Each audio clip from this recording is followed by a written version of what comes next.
become compromised as you get older.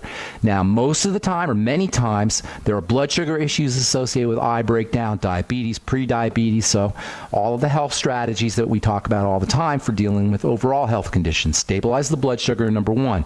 Laying off of problem foods. Yep. Is this my friend Robert, by the way? Yes. Yeah, so there's a very good possibility that you're dealing with blood sugar problems, Robert, diabetes or pre-diabetes. Very well could be full-blown diabetes. Use the sweeties.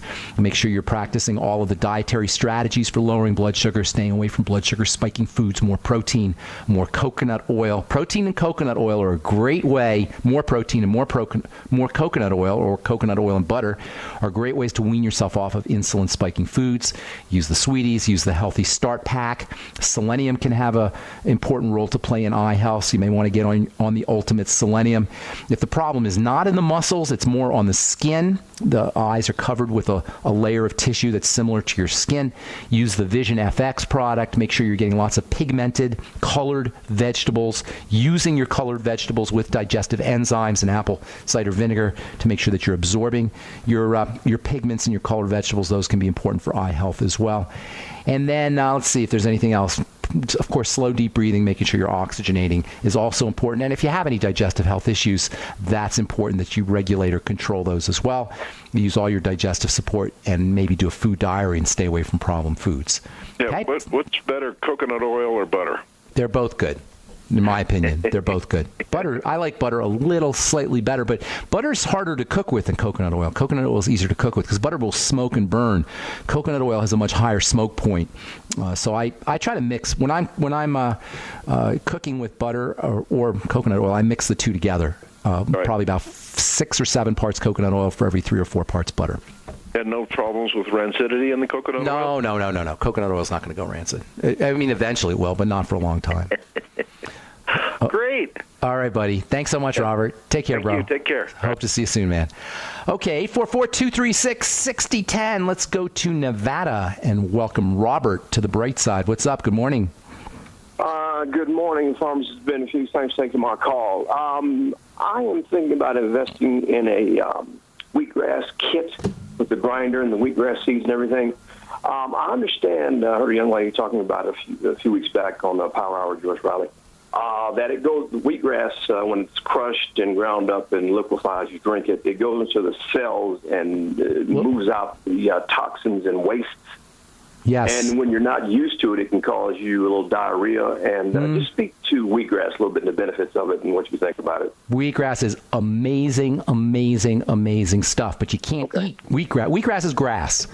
That's all you need to know about. It's just, go out and eat your lawn if you want wheatgrass. I mean, your lawn is the same stuff. Grass is amazing nutritional food, nutritional substance. There's so much great stuff in grass. Problem is, it's all locked up. It's all tied up. Gorillas and horses and elephants and hippopotamuses, they all eat grass and they get really big, but they have a special digestive system that allows them to access the nutrients that are found in the grass. And there are tremendous nutrients in there, especially fats. Grass is a great source of fat. Something called CLA and also essential fatty acids. But again, you can't just go out and eat your lawn. You can't just munch on grass unless you're a gorilla or a hippopotamus or an elephant, because you don't have the digestive system that's required to absorb or to utilize the nutrients that are locked up in the grass. Thus, the importance of juicing your grass.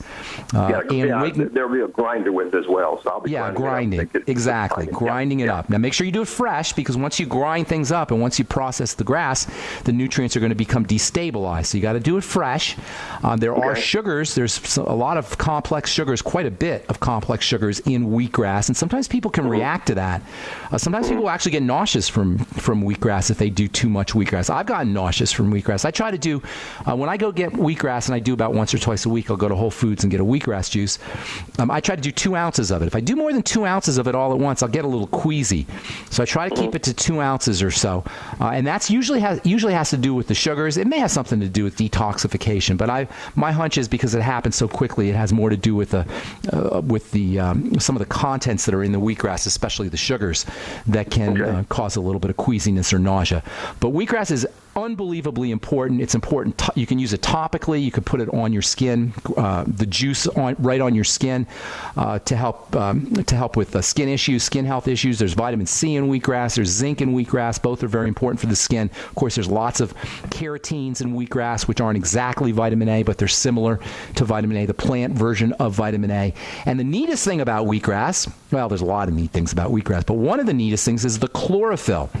And chlorophyll is amazingly detoxifying. I mean, it may be the single most detoxifying substance there is on planet Earth. And of course, it's one of the most abundant substances on planet Earth. Chlorophyll is what a plant uses to turn the sun into solid material. There's a magic that occurs in a plant. The plant will somehow take photon energy, light energy from the sun, and convert it into a solid material. And it does it through the electrical activity of chlorophyll. You can get the same electrical benefits by eating chlorophyll, thus the importance of eating lots of veggies, and especially wheatgrass, which is loaded with chlorophyll. And chlorophyll is also a good source of magnesium. So, of course, you're going to get magnesium, all the benefits of magnesium from using wheatgrass as well. Chlorophyll is a great breath deodorant or breath deodorizer for folks who have either folks who have bad breath or if you just ate garlic or onions. So swishing your mouth with a little wheatgrass juice can act as a great mouthwash, a great breath deodorizer. Drinking wheatgrass juice is a great deodorizer as well.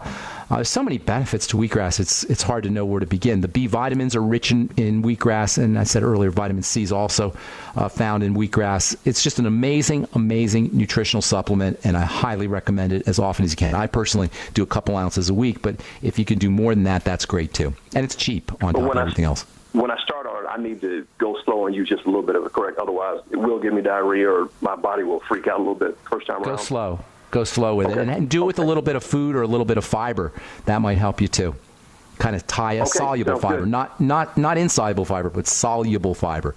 That'll help slow up the passage of the wheatgrass through your digestive system. Does that help, Robert? Yeah, fiber like would scrambled eggs work or something? No, there's no fiber in scrambled eggs. Something like a mushy fruit is a good source of fiber, of soluble fiber, like bananas or pears or apples, that kind of thing. Gotcha. Okay, thanks, bud. All right, thank you, Robert. Yeah, there's two kinds of fiber. You got insoluble fiber, that's found in seeds and grains too, to a certain extent. And then you have soluble fiber, which is found in mushy fruits and mushy vegetables. Your soluble fiber will slow down the release of or the passage of food through the digestive system if you're dealing with diarrhea or loose stools. All right, I'm Pharmacist Ben. Thanks for listening, friends. Check out my website, truthtreatments.com, if you're interested in purchasing any of the Truth Treatment products. And if you want to join the Brightside Ben team, love to have you on my team. Help spread the word about the power and importance of a good nutritional supplement program. You can make some money too.